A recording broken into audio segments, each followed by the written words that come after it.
अस्सलाम वालेकुम व्यूअर्स। तो चलते हैं आज आप अपनी एक नई वीडियो की जानिब। तो आज मैं जो आपको बताने जा रहा हूँ उसको आपने गौर से देखना है, नोट करना है और उस नुस्खे को आजमा कर देखना है और फिर मुझे आपने बताना है कि वो कैसा था।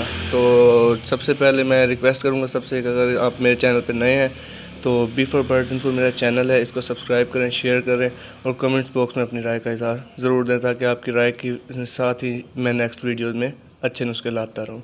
तो चलते हैं वीडियो की जानिब। सबसे पहले आपने करना क्या है, बताने क्या वाला हूँ ये आपने नोट करना है।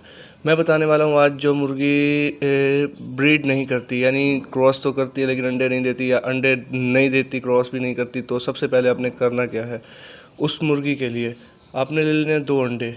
एक को उबालना है सुबह के वक्त, एक को उबालना है शाम के वक्त। ठीक है, सुबह उबाल के उसकी सफ़ेदी हटा देनी है, जो उसकी जर्दी है उसके अंदर शहद मिलाकर उसकी छोटी छोटी गोलियां बनाकर आपने सुबह को देनी है और यही शाम को देनी है। करना कितने दिन है ये नुस्खा आपने, ये भी मैं आपको बताने वाला हूँ।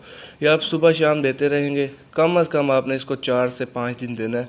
इंशाल्लाह ये आपको 4 से 5 दिन में ही रिज़ल्ट दे देगा। ठीक है, नुस्खा अच्छा लगा हो तो भाई को दुआओं में ज़रूर याद रखना और मेरे channel B for birds info को सब्सक्राइब, शेयर और कमेंट्स में अपनी राय का इज़हार ज़रूर देना ताकि मैं आपकी राय से ही नेक्स्ट वीडियो अच्छी बनाता